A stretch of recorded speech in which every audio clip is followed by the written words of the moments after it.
Esto es Cósmica Fanzine Podcast. 1882, por Andrés Camilo Rodríguez Yunda. Tuve la certeza de haber muerto el día que un hombre de medio siglo se posó sobre mí. Vicenta Soucy no ha vuelto a escuchar los pájaros. Sin crédito ni suerte, atravesé los ingenios de Magdalena. Emprendí la huida de Maicao con Aliuna. Dígase que era mi engorro, reposando sobre la espalda en un canasto de mimbre, envuelta yo con un echarpe de seda y un sartén que me regaló una monja antes de cruzar con la alcaldía de Manaure. También llevaba unos cántaros de agua mineral y pescado seco. Me auxilié de la colaboración mezquina de los transeúntes que, cansados del calor y la perseverancia de niños sin pan, que pedían y ofrecían avalorios, conmovidos ante la miseria que dibujaba como halos sobre las umbrias, me tiraban un trozo de comida o efectivo para reponer el camino a Bogotá. Hice fruto un viernes 2 de agosto de 1880. Entonces recogía limosna cerca de las instalaciones de la mezquita de Al-Hatab, aunque en ocasiones también encargaba susus para venderlos en Palomino o pasarlos en contrabando a través de Venezuela.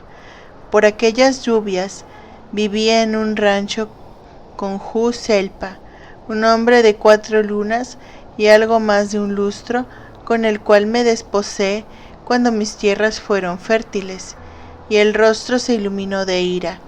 Era un hombre callado y déspota, fiel a los conservadores y militante del Partido de la Regeneración. Ante la carencia de éxito en sus empresas, Hu Selpa me castigaba posándose sobre los coritos, o se auxiliaba de un machete, amenazando con matar a mi madre.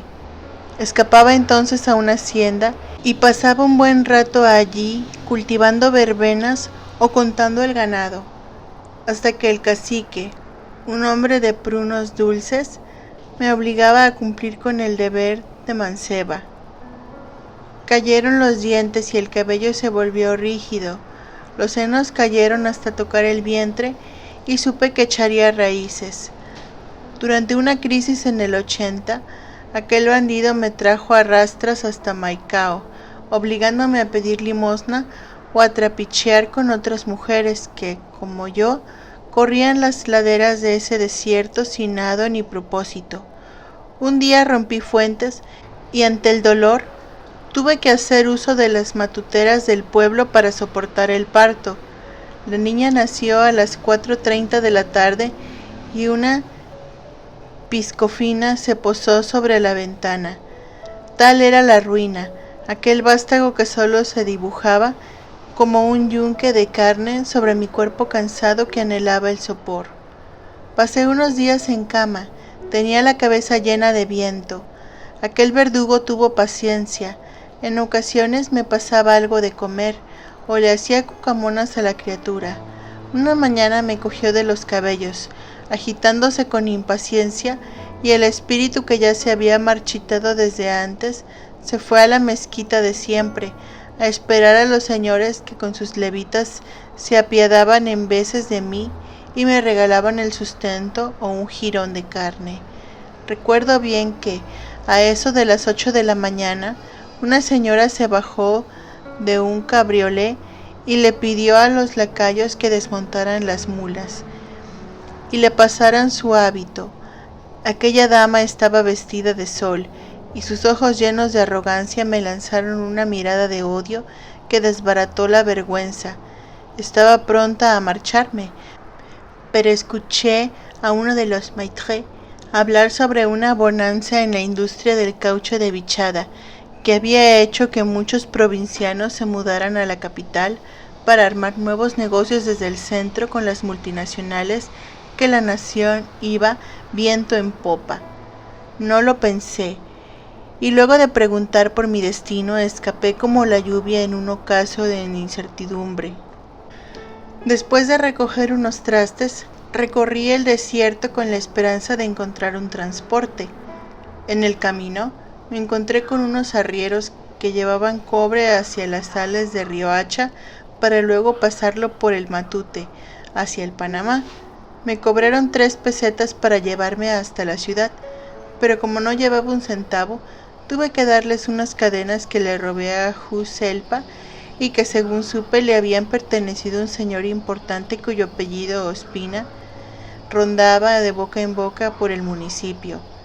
Anduve entonces por caminos llenos de vacas, arena y cuerpos de agua dulce. También pasamos por varios puestos de control, algunos de las fuerzas nacionales y otros de los liberales que exigieron activo para cruzar. También peleamos con varios bandidos y vagabundos que quisieron robar las bestias o exigir mi cuerpo para saciar el celo de su calor. Arribamos a la plaza una noche de diciembre. Los mercaderes me dejaron en la iglesia principal y luego se fueron sin dejar rastro. Recuerdo bien que la oscuridad me supo a cretonas. Entonces llevaba días de hambre y la niña ya mostraba síntomas de la tisis. Sin saber qué otra cosa hacer, me adentré en el templo, donde un hombre escuálido de ojos cansados proclamaba una misa con tono sombrío. Había pocos fieles y pude sentarme. A pesar de que no entendía una palabra, esperé a que acabara el sermón para pedirle el auxilio, pero solo obtuve el placer de una confesión y un vaso de agua. Con alterna y arrogancia me dejó pasar la noche en una de las butacas de la última fila, con la condición de que mi presencia tendría que emanciparse ante el primer rayo de luz de la mañana. El azar no convino. Al salir de la catedral y merodear por ahí, me encontré con una furcia que me ofreció trabajo, a cambio de pernocta. Eran 2 pesetas entre cada servicio. Me trasladé con ella a un caserío en las afueras de la ciudad. Fue allí que cambié de vestido de seda y la tinta de mi rostro por enaguas de hilo. Era un lugar decrépito. Me recordaba a los mausoleos del pueblo. Trabajaba toda la noche escuchando los jadeos de aquellos hombres que sin piedad arrastraban la plenitud de mis piernas. Sollozaba durante horas, perdía la noción del tiempo, a veces olvidaba mi nombre. Envuelta en 1000 infiernos, vi con despreocupación cómo crecía Ali Juna. Sus ojos cambiaron de color, había superado la tisis, era distraída. Alguna compañera apuntó en decir que de pronto y sufría de retraso. Tuve deseos de abandonarla. Me la llevaba a tientas hasta la cabecera municipal y le dejaba en alguna tienda con la esperanza de que alguna moza de buena casta la encontrara por error y la adoptase. De ese modo se la llevaría lejos hacia el norte, pero me carcomía la conciencia y regresaba con actitud diligente a recoger la raíz de mi infortunio. El 7 de enero de 1881 conocí a don Sacramento. Aunque frecuentaba el burdel con asiduidad, jamás había dormitado en mi cópula. Sin embargo, su querida no estaba, pues eran días de fiesta. Las matronas estaban en la plaza con sus amantes bebiendo coñac, hablando del ascenso de los anarquistas en España o la desamortización en la costa. Era hijo de un comerciante de hierro en Montería. Tenía una tez oscura y los ojos como perdidos. Entonces creí encontrar el idilio. Yació sobre mí varias veces. Le confesaba entre su cuerpo escuálido y derruido por la guerra. Allí encontré los recuerdos que se habían perdido por allá en la península, de los cuales solo me quedaban los restos. Me convertí en aquella niña que recogía caracoles a la orilla del Pacífico. Veía a mi madre sucumbiendo ante el micosis. Fue un lunes del 74 que los conservadores mataron a mi padre. Entonces quedé bajo el cobijo de un cuerpo frágil que murió una mañana de julio, dejándome por toda fortuna una choza piripi y unos cuantos duros, con los cuales logré mantener hasta que hubo sequía. Allí el cacique me obligó a ceder ante la madurez de Juselpa, el cual accedió con fuerza, rompiendo los pétalos. También le conté sobre mi trabajo, de mi odio hacia Ali Juna. Hubo detalles sobre lo más mínimo, hasta de las veces en las que Kreminina, una de las mozas, robaba mis enaguas o rompió los vestidos. Lloraba al recordar esos hombres y cuerpos sin rostro que se limpiaban luego del acto, escupen sobre el suelo para no cruzarme jamás.